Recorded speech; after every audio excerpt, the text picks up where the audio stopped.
episode number 750, Shock and Steel Camaro.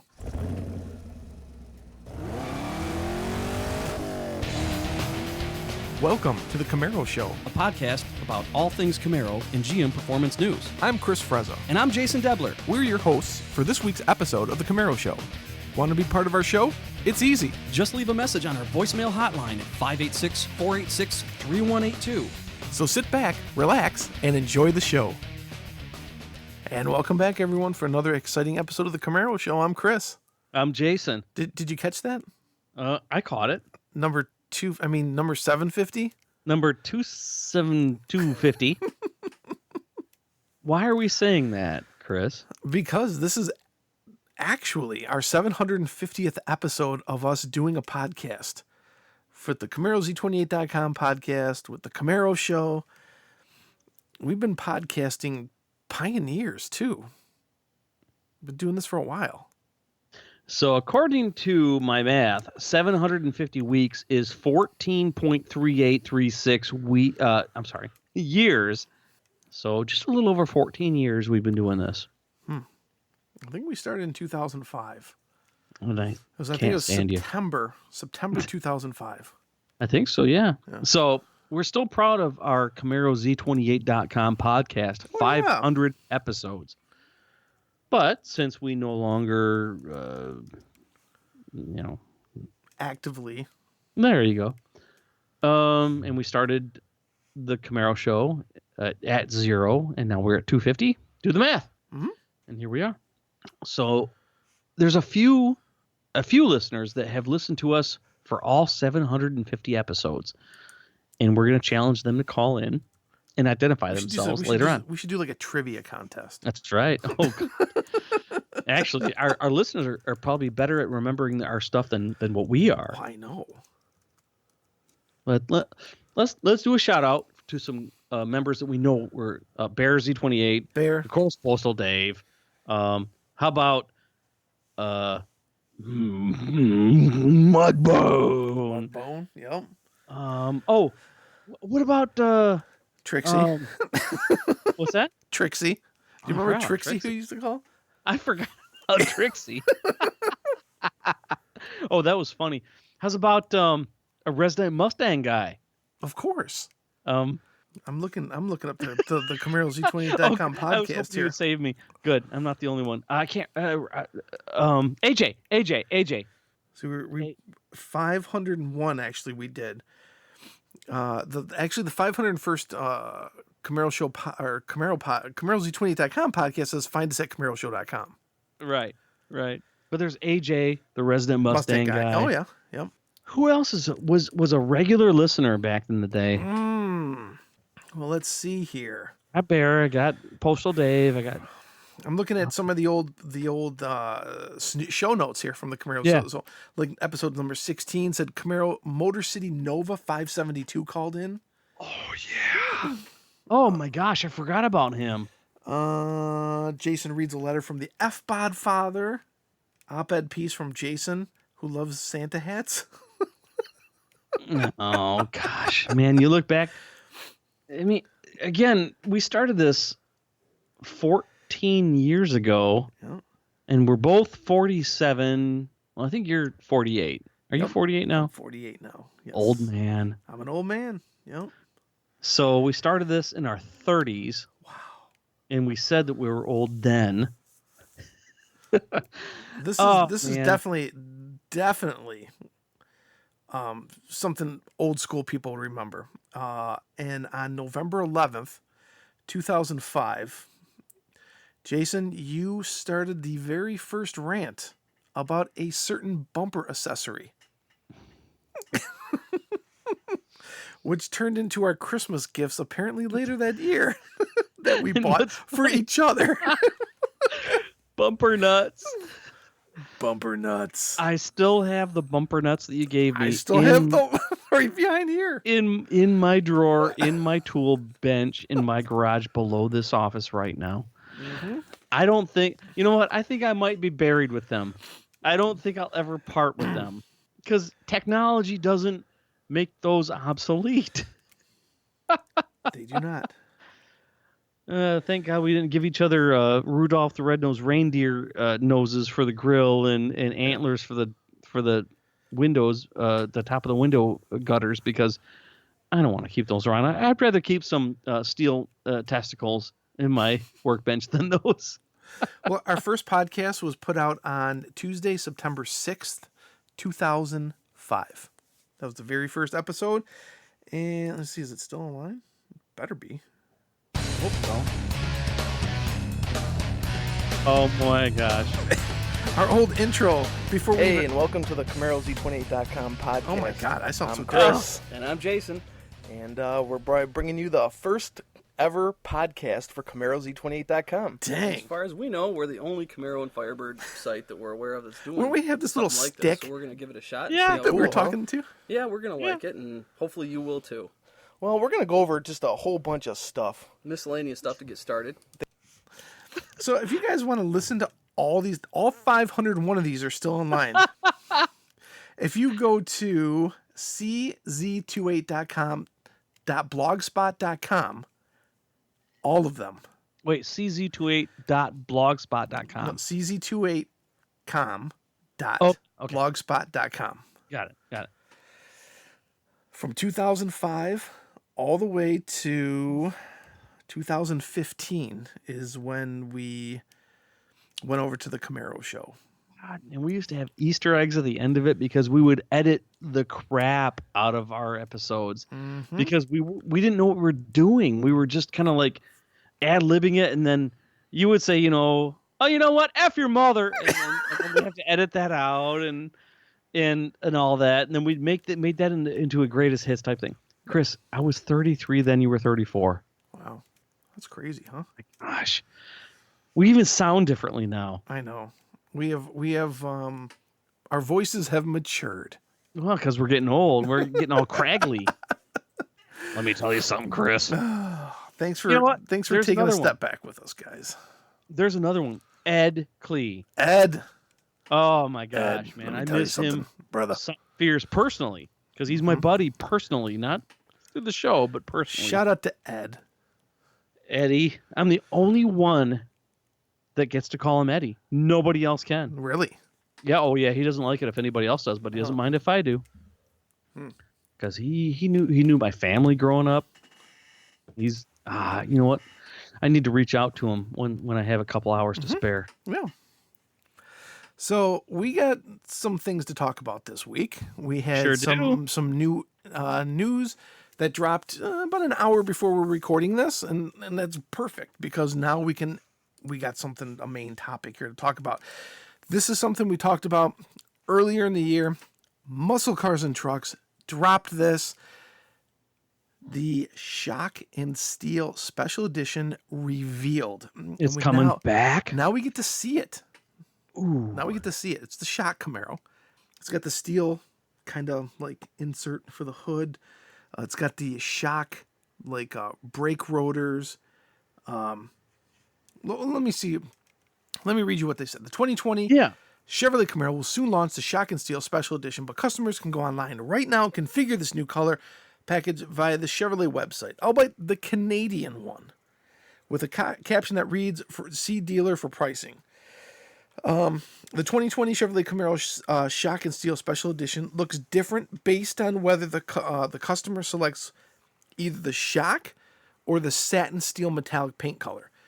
Both will include the 20-inch blade designed aluminum wheels and carbon flash painted outside mirrors. If shock is the chosen color, a center stripe is silver. If satin steel, the stripe is shock colored. So that'll be cool.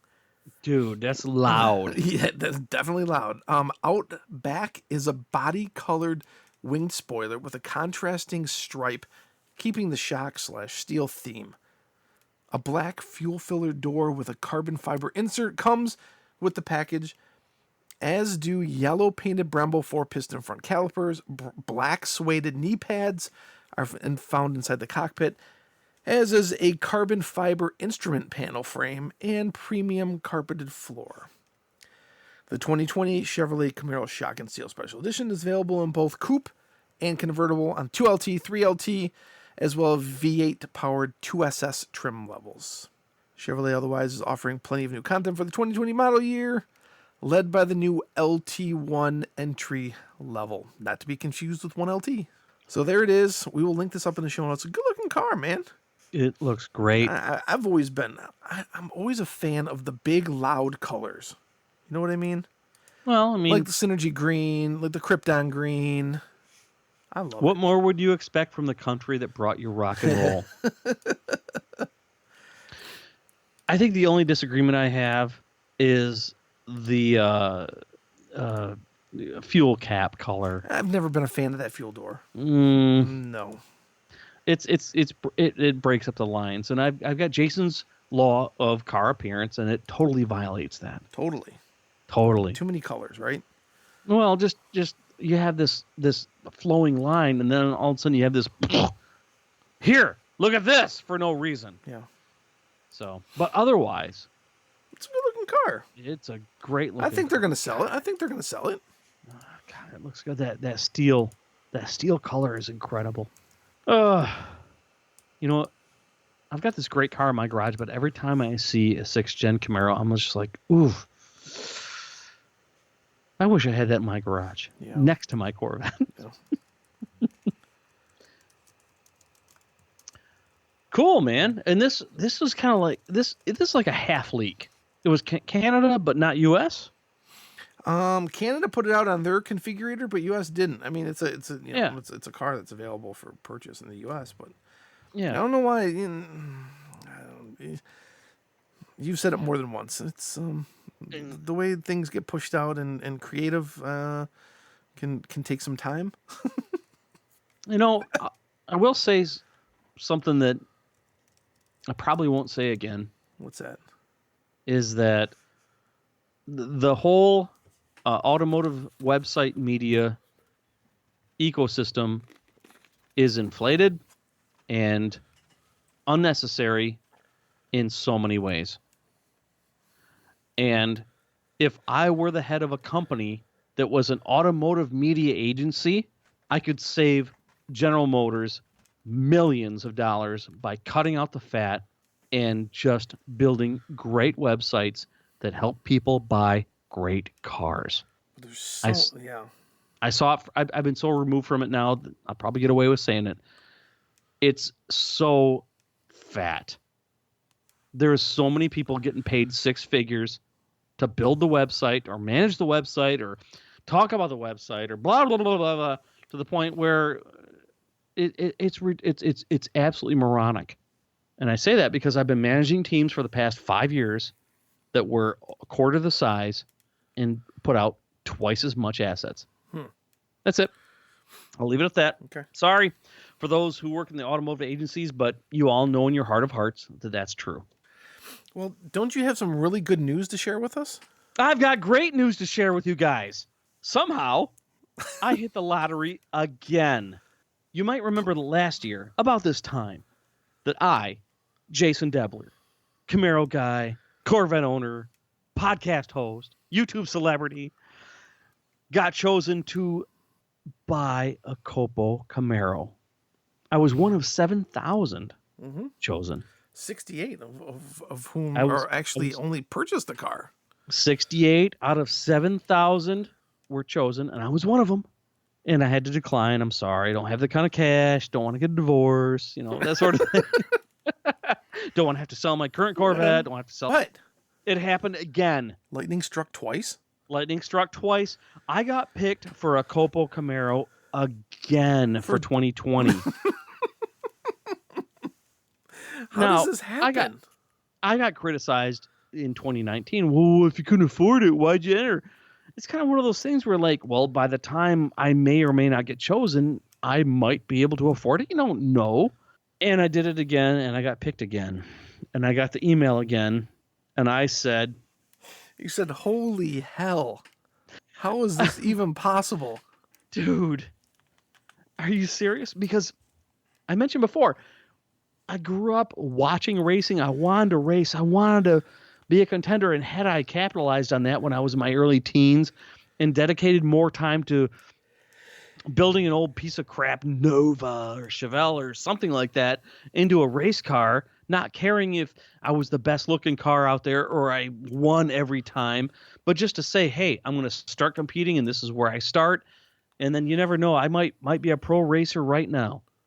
But I didn't do that. I would rather, rub wax on a car and care about what people think about it. And I kind of gave up and I went to the front wheel drive thing when I was a teenager. Ooh, yeah, Dodge Daytonas and all that. And then if I wish I had $120,000 to say I got that money and I'm going to add it to my other race car that I have that makes me a living. Sure. But unfortunately, that position, you're not in a position. That train has sailed. I think the neatest part is when I texted my wife. The train has sailed. That's from Austin Powers. Come on. You ought to know better than that. I think the neatest part about this is that when I texted my wife, is I just said, I'm reading the text now. Yeah. I said I got selected to buy a 2020 COPO Camaro. Yes, I got selected again twice in a row. And she said, really? And I said, yes, I just got the email. And she said, bigger question. I said, bigger question, how much? And I said, starts at 120,000. And she sent me a gif of Red Fox grabbing his heart going, take me, Jesus, now. and I'm so proud of her for this. She said, is this the John Force edition? Oh. So she's in tune. And I said, well, that's an additional $33,700 just for the edition. Mm-hmm. And she said, oh, okay. I wouldn't care for a John Force edition. I don't know if we can afford a $120,000 vehicle right now. As nice as an honor as it would be to be selected and all, that's why I love her, because she's like, I don't know if we can afford a. Listen, I know she manages the finances. I know we can't afford that. And that's what I told her. We would have to secure some kind of financing. They don't finance it like a regular car because, Chris, as we've talked about before, it's not a regular car. It's not a car. It's a part number. That's right. Plus we need a trailer.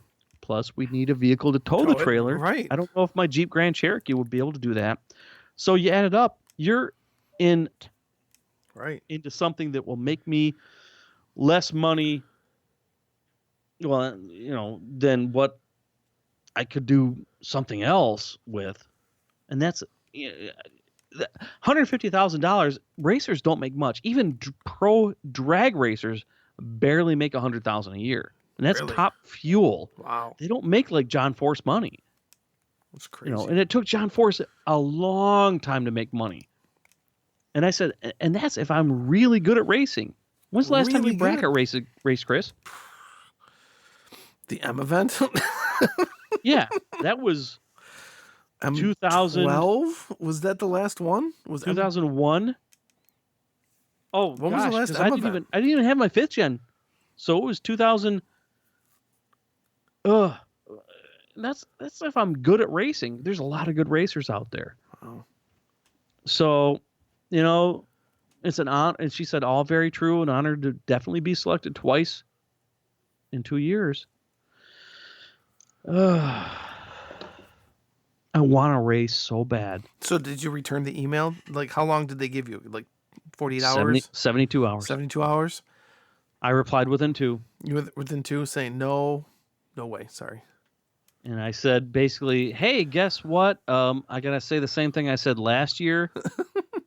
Can we try again? And I'm even more upset about it. So can we try again next year? I wonder if it's like anybody who signs up, I wonder if they decline, if they automatically get the invite the next year. God, I hope not. You know what? Because I'm not going to sign up next year. Because if you sign, you should. Let's test. No, let's test the theory. Let's test it. So we'll know. We'll know for a fact then if you get chosen 3 years in a row. Not possible, because I know for a fact that they use a third party independent company to choose them to be 100% fair. It's extremely painful. I'm not going to do it again. Okay. Because here's the deal. If I can afford to buy a COPO Camaro, I'm just going to buy a COPO Camaro. They're still available on the secondary market. I can't express how painful it is to say, oh my gosh, I have the opportunity of a lifetime again, and I can't do it. And I've always wanted to race. I just didn't have it, you know. Jeff Gordon, Dale Earnhardt Jr., all the big names, they had it in their gut. They had it in their belly. They said, I'm going to race. No matter what I do, I'm going to race. I'm going to race. I'm going to race. And they did it. Yep. And damn it, good for them. And I said, I'm going to race. I want to race. I want to go fast. I want to go fast. I want to go fast. But I didn't say I wanted to win. Had I done that, this might be like, oh, yeah, cool, another COPO. I'll put it next to my other 4 race cars that earned me a living, that made me a fortune, that made me a franchise, that made me a brand, that made me a name. I didn't. So I'm not going to sign up again. It'd be just silly. And I'm sad about that. Maybe this is my midlife crisis. You know, we talked about how old we are. Maybe this is it. Never too late, though. Eddie Hill raced until his, 70s, 80s, top fuel dragster, and he was good. But he also started a lot earlier than I did. So that's that. All right, we got some voicemails. Let's do that. Let's move on. We got 2 voicemails here. Let's see who's calling us this week. Hey there, Chris Jason. This is Charlie 1111111. Want to just give my 2 cents on the question you asked about, like, what are the most memorable moments in the Camaro lifespan, or not lifespan, for the past 10 years. And I'd just like to give about 3 of mine. They may not seem as kind of memorable moments around. A few of them are actually, like, personal, but I just want to give out mine. Number 3 would have to be all the different special editions or incoming additives that are made through SEMA since the bringing in of the 5th gen. I used to always come up to see the new special editions or the new accessories that would come out for the Camaro, such as the Synergy that came out, the COPO Concept. I think they had released the XM special edition, the Synergy Chroma special edition. Every year was just so much fun to see what Camaro was able to offer, different colors, different packages, different accessories. So that was always exciting each and every year. I wish they would go back to that. Number 3 would have to be attending my first Camaro Fest. Camaro Fest was over on the East Coast, which I couldn't attend because, 1, I didn't have a Camaro, and 2, it was so far, but primarily it was very fun for me because it was in Arizona, which is only about 6 hours from where I live, and getting to be a part of a large caravan from Las Cruces, New Mexico, all the way to Phoenix, Arizona, with 100+ Camaros coming from the east of the United States over to Arizona. That was very special, mostly because throughout the years I've gone to many, I met fantastic folks like Mike, like you guys, getting to become great friends with Mike, Bo, Johnny, Marcus, other individuals that I wish I could name off, but, becoming a family with them. So every Camaro Fest after that has been a great time, but it always started at that Camaro Fest in Phoenix, which was Camaro Fest 2. And final, which would have to be my number 1, would have to be when I bought my 2010 Camaro, my first ever new car in April, I think it was April of 2011. It was one of the last 2010s to come off of the plant, and getting to drive my black Camaro home and just seeing it was fantastic. And that could not have been done primarily without you guys. Your guys' podcast helped me out on not to accept dealer markups, what to look out for, how to negotiate, or even also just to know what to watch for in my purchasing a Camaro. So that definitely is my number 1 in my eyes. And that's very biased because, Jason, you know me, of all the stuff I collect, but that's what I believe. It's my own heart. So again, thank you guys for a great 10 years of Camaro. Can't wait for the next 10. I hope there's better news for the Camaro, but until then, hope 20. Alrighty then. Did we lose him? Yeah. Oh, Charlie, wow! He was trying to. You can tell he was trying to jam it all in there. and he did. He his top 3 memories. It's great. I love listening to people's memories. Camaro Fest, buying his 2010 Camaro in 2011. And what was the first one here? Oh, the special editions. The special editions that they released at SEMA. He mentioned the Chroma edition. I don't even remember that one. I forgot about Chroma? that. Yeah. What was that The one? Chroma Camaro. Yeah.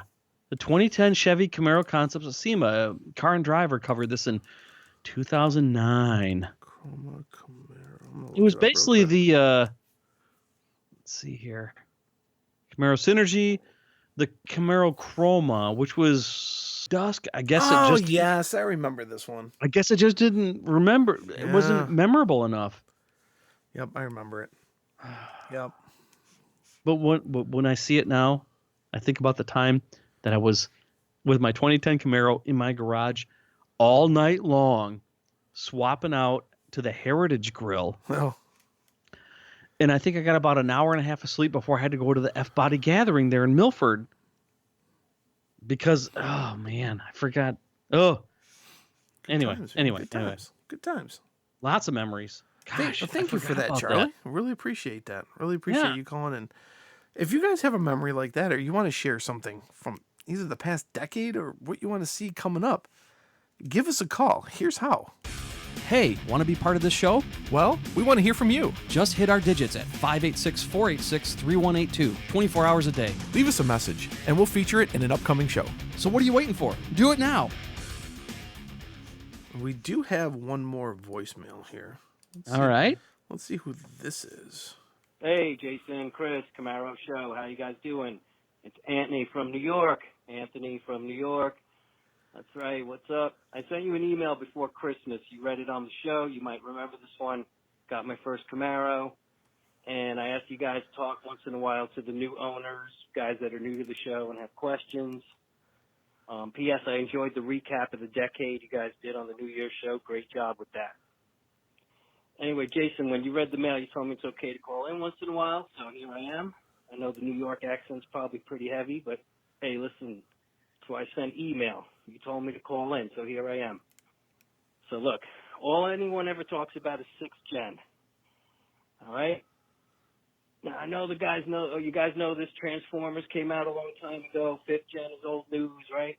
But you can get a really nice 5th gen used for a good price. So for those of us that can afford it or just getting one, it's like 2010 all over again. So I'm looking online, digging up all the info, old forums. Why does the car do this? Why doesn't it do that? Got a lot of things I could ask you guys, tons. You already talked about it 10 years ago, but to me it's new. So here's an old topic, the switchblade key. I got 2 switchblades when I bought my 13. I bought it from a used car dealer, not Chevrolet. And when I got the title, I started getting all these strongly worded letters from GM that I needed to stop. Whatever I was doing right now, go to the nearest dealer immediately and have them swap it out like it's poison, super dangerous. But I'm not giving it up. I like the switchblade. I would miss flipping that thing out. So some guys, I looked on the old forums, they're saying, don't bring your car to Chevy. They will take your switchblade away. And so my car's not going to Chevy anyway because it's a 13 and I'm off warranty. So but I'd love to hear comments from you guys. What's the story with the stupid key? I assume everybody gave it up. Most guys kept it. Anybody hear of anything bad ever happening from it? Gee, I'm going to take it away. Is the government going to come in the night and take my key? Am I a dumb jerk for defying a factory safety recall? I've got a lot of questions. Talk to me, fellas. Thank you. Love you guys. Bye. Anthony, how you doing? Anthony. And how you doing? What's going on? Are you from Brooklyn or the Bronx? Brooklyn or the Bronx or Long Island? Because I tell you what. Long Island, yeah. Long Island. I love that New York accent. Love it. Actually, yeah, absolutely. I'm so glad you called in. We're good friends here with the New York 5th gen guys. Oh, yeah. You need to that's get somebody you hooked should up. hook up with if you haven't already. Hooked up NewYork5thGen.org. Oh, God. Tell them you know us. They'll hook you up. They'll take you out. You won't come home till the morning. Your they stop traffic. Will hate you. Your liver will be smoking cigarettes next to you when you wake up in the morning. They go to Queens, Astoria, I believe. They do a lot of shows together. A lot of fundraising is what they do. Oh, that's right. So, who would TJ who called me? Kendall. Kendall is Kendall is now in charge of the New York 5th Gen. Mike. What about used to be. TJ? What about TJ? Well, he called me the mailman. Because you deliver. Deliver what? I don't know. Whatever you think. What do you call me? You call me something else. I don't know. But I miss those guys. Something fierce. Yeah. Let me break it down for you, Anthony. This is what happened with the switchblade key. So, some jerk off figured out when you put the key in the ignition, if you don't adjust your steering wheel properly, right, and you get your seat all the way up, and you got large knees, Like a douche. you can accidentally use your knee and kick the key, and it'll turn your car off while you're driving. So, of course, Chevrolet, in their infinite wisdom, decided we're going to recall the key. So what they do is they pull the key out of the switchblade key and they put it on a key ring for you, and they give it back to you for each other. So we just wanted to know you dug your mutter up. Anyway. Basically. The deal is based on the position of the ignition switch and how you put the key in and how fat the little fob is that has the switchblade in it. You could bump it with your knee and turn the car off while you're driving. If you're apparently, I don't know, trying to sing along to some rap album and getting really into it, which I see a lot on the roads lately. But here's the deal. My wife's Buick Encore has the same key fob. Yeah. No issues. I remember I tried it so many times with my ZL1.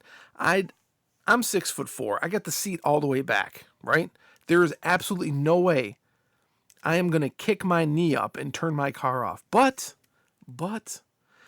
every time I brought my car in, my service advisor said, hey, there's a recall on that thing. What do you want to do? And I would say, don't you dare touch my key. And they wouldn't. What you can do normally is what you can do to suffice, I guess, their recall is tell them you just have one. Keep the other one at home. Let them do the one key for you, right? Yeah. And that fixes it. You won't get all these notices in the mail anymore. So, but that's it really. That's it. We had a lot of fun with New York right now. Yeah, well, we love New York. That's why. Yeah, my brother lives in New York. He moved to Midtown to go to NYU not too long ago. My favorite band of 2019 and probably going into 2020, Moontooth from Long Island. Nick and John and Vin and Ray from Moontooth. Oh, my favorite band of 2019 all day long. I was actually going to go to New York on the 23rd just to go see them play at St. Vitus, which is a half mile away from where my brother lives. Wow. It's like right there. They're all right there. So glad you called in. So glad we answered your question. Probably more than you wanted us to. Keep them coming, though, Anthony. Just keep them coming, man. Like you said, you're buying your 2010 it's like 2010 all over again for you. It's like, and we love it. We love answering these questions because we've been there. We've talked about it. Like he brought up the Transformers edition. I don't know. Did we talk about that car last year or last week when we were talking about the special editions? Because they did. They had a Transformers edition car too. Yep. I remember the F-Bod father driving his around. I miss the New York 5th Gen guys so much because I haven't talked to them in a couple of years plus. I'm on Snapchat with TJ. He's still crazy. I talk to Kendall and Brandon all the time still. That's good. So Anthony, by all means, reach out to 5th Gen guys, the New York 5th Gen guys, if you haven't already. They'll make you family if you're not already. Totally. Yep. Miss those guys. That was it. That was the last voicemail, bro. Tell you what, this was actually a very emotional episode for me, and it's not too often I get to say that. I mean, I'm emotional about the Camaro, but this was personally emotional. Yeah. First the COPO thing, and the road less traveled, the rocking chair moment, as they say. Mm-hmm. And then thinking about the New York 5th Gen guys that made us their honorary family, even though I've never been to New York in one day in my life. We drank lots of beers with them. I went to New York and they picked me up, literally. That was the funniest thing real quick. TJ picked me up. We're driving around middle of Manhattan. He stops in the middle of the road. Freaking Jay Boogie comes out of a manhole. I miss Boogs. Oh, see, you're going to Gets into the bust car. out crying at this point. Gets in the car. We go to the bar. Oh, man. Good times. Good times. And they sent me home with bagels. Yeah, didn't they like say like they're going to be the best bagels? They're like, this is the first place we're going. I'm buying you bagels. You're going to pack these in your suitcase and you're going to bring them home. That's what he said. They're good bagels. And you're not going to say, hey, no way, because then they're going to just cap your ass. Oh, man. Did you have pizza while you were there? I did not. Oh, shit. What the hell is wrong with you? No, they took me to a bar and told me I had to eat this stuffed burger. It was a burger. It was stuffed with... It was inside the burger. It was cheese and all this other stuff. And then... Oh, yeah? Was it good? It was pretty darn You're good. damn right it was good. It was good. then my gosh. Boogie made me do a shot of Gentleman Jack. What is that? It's Jack Daniels. It's just a smoother, Mm-hmm. more expensive version of Jack Daniels. You know, the weird part is the Jack Daniels and Jim Beam Distillery. Jack Daniels for sure. Distillery is not too far from where I live. It's a dry county where it's at. Yeah, I heard about that. It's in a dry county. I've never been there. I've lived here in Nashville for over 4 years now, and we kept wanting to go to the Jack Daniels Distillery tour and everything, and I just never have, just because I can't drink whiskey. I just can't drink it. I can't smell it. It's just a weird thing about me. It's almost like, I don't know. But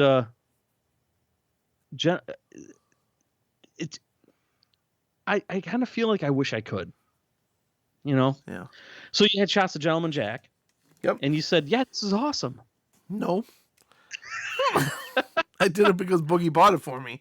I choked it down and I had a beer and we drove around for a while. It's when they were just finishing up the Freedom Tower. And we drove right up to it. Literally right up to it and right down the street of where the World Trade Center was and saw that and that's the neat thing so about cool. New York is what the world sees as something monumental. The New Yorkers go, yeah, there it is. Yep, there it is. So, yeah, that's cool. All right. Anyway, let's go get something to eat. Yep. And they move on. Sizzle chest. It was fun. Yeah. You know what? I need to reach out to Jay Boogie. I miss him a lot, so Yeah. I'm going to do that right after we get off this call. Quick question for everybody, all of our listeners. You ever lose a part other than a 10mm socket? What did you lose and where did you find it? Because lately I've been losing lots of parts and I can't find them. Screws, nuts, bolts, even a OBD2 plug-in dongle for my Corvette that allows me to control the valves in the exhaust. I lost it. The one thing that I always seem to lose is, it doesn't seem very monumental, but the little caps you put on your tire when you do the air. Yeah, the valve caps. I always forget to put them back on. I do the same. That's why I have a little tray in my little tool cabinet thing on the wall for bits and pieces and screws and nuts. Yeah, it's always like, oh, damn. So you know what I do? What? When I take it off the tire, I put it in my mouth. I don't eat it, but I Right, you just press it there, so you know, okay. And then I put it back on when I'm done. Because if I set it on the top of the car, if I put it in my pocket, if I set it on top of the tire, I'm just going to go, hey, I'm stupid. I'm going to forget about that. And then I move on to the next tire, and then I do the same thing. So I put it in my mouth and pinch it between my teeth or between my upper and bottom lip. When I'm done, put it back on. Word. That's my tip of the day. Okay. It's a good tip. I've actually thought about creating a mailing list that reminds people of things on a seasonal basis. Now's the time to wash your microfiber towels. Here's how you do it. Now's the time to take the winter air out of your tires. Now's the time to put your summer air in your tires. Here's time to change your blinker fluid. Yeah. Well, all that kind of stuff. Yeah. Yeah. Close. Yeah. Now's the time to check if you replace your taillights with LED taillights, guess what? You're not going to get the light out indication because they don't have the same resistance. That sort of thing. Thought about it. I might. If anything else, it'll keep myself in line. There you go. All right. Cool. This has been a killer episode. We thank everybody for calling in. Thank you, everybody, for listening. What do we got going on next week? Anything cool? Whatever comes our way. It's still January, but yeah. It is still. Whatever comes our way. It's up to you, dear listener. Please call our voicemail hotline. Leave us a voicemail message. We will be happy to talk about it, just like we did with Anthony and Charlie 11111. Charlie 1111111, who I've shared many beers with him. Yes. All right, guys. We will see you all next week. See ya. See ya. Thanks for listening to The Camaro Show. Don't forget, drop us a voicemail at 586-486-3182. We'll see you next week. See ya. Somebody calling into our hotline?